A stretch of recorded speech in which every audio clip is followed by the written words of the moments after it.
Doctor Himanta Biswa Sarma ডাঙৰীয়া দ্বিতীয়বাৰ মুখ্যমন্ত্ৰী হোৱাৰ পিছত প্ৰথম কেবিনেটত যিটো ইউচিচি সম্পৰ্কত সিদ্ধান্ত লৈছে মই ভাবোঁ আৰু অসমৰ প্ৰতিজন সচেতন নাগৰিকে এই কথা মানি ল'ব যে অসমৰ ভৱিষ্যতৰ যিটো ডেমোগ্ৰাফিক চেঞ্জৰ সম্ভাৱনা আমি দেখা পাইছোঁ সেইটো বেলেন্স কৰিবৰ কাৰণে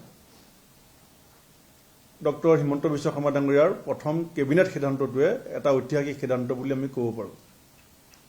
কংগ্ৰেছ দলৰ সভাপতিজনে যোৱাকালি কেবিনেটৰ সিদ্ধান্ত সম্পৰ্কত যিটো মন্তব্য কৰিছে এই মন্তব্যটোৱে প্ৰমাণ কৰিছে যে অসমৰ খিলঞ্জীয়া থলগিৰি ভূমিপুত্ৰসকলৰ লৈ পেলাই কংগ্ৰেছ দলটোৱে চিন্তা কৰিব পৰা অৱস্থালৈ এতিয়ালৈকে অহা নাই।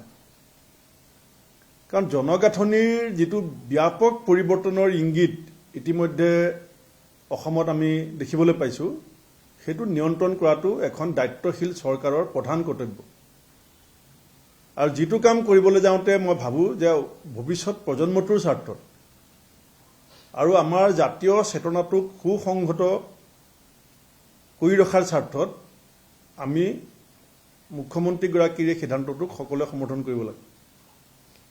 কিন্তু তাৰ পৰিৱৰ্তে APCCৰ প্ৰেচিডেণ্টজনে যিকেইটা কথা কৈছে মই আগতে সেইকাৰণে কৈছিলোঁ যে তেওঁ অকল দলটোৰ ফেচ হিচাপে আছে। তেওঁৰ যিজন ৰাজনৈতিক গুৰু তেওঁ লিখি দিয়া স্ক্ৰিপ্ট যেতিয়া পঢ়িব তেতিয়া ক্ৰমাগতভাৱে কংগ্ৰেছ দলটো খিলঞ্জীয়া ভূমিপুত্ৰ থলগিৰি ৰাইজৰ পৰা দূৰলৈ গৈ থাকিব আৰু সেইটোৱে শেহতীয়া তেওঁৰ যিটো ইউচিচি সম্পৰ্কত প্ৰতিক্ৰিয়া সেইটো প্ৰতিফলিত হৈছে। কালি তেওঁ কৈছে যে এইটো মানে মুখ্যমন্ত্ৰীয়ে এইটো আনি মানে ভাগ ভাগ কৰিব বিচাৰিছে, মানে প্ৰথম শ্ৰেণী দ্বিতীয় শ্ৰেণী এনেধৰণৰ বিভাজন আনিব বিচাৰিছে, গতিকে কংগ্ৰেছ দলে কেতিয়াও বিভাজন নিবিচাৰে বুলি তেওঁ এটা যুক্তি দিছে। সেই যুক্তিটোক লৈ কি ক'ব?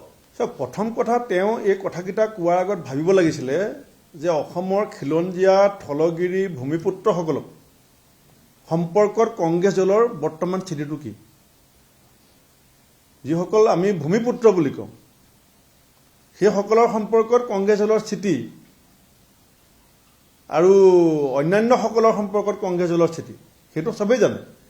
কিন্তু কালি গৌৰৱ গগৈৰ শেহতীয়া মন্তব্যটো প্ৰমাণ কৰিলে যে গৌৰৱ গগৈৰ কাৰণে জাতি গুৰুত্বপূৰ্ণ নহয়, গৌৰৱ গগৈৰ কাৰণে স্বজাতি আৰু স্বদেশ গুৰুত্বপূৰ্ণ নহয়, গৌৰৱ গগৈৰ কাৰণে গুৰুত্বপূৰ্ণ হৈছে তেওঁৰ নেতাজনে লিখি দিয়া স্ক্ৰিপ্টখন আৰু তেওঁৰ যিটো ৰাজনৈতিক যিটো সুৰক্ষা। এতিয়া নগাঁও উপ নিৰ্বাচনক কেন্দ্ৰ কৰি কথাবিলাক কৈ আছে, জাতিৰ ভৱিষ্যতক লৈ চিন্তিত নহয়।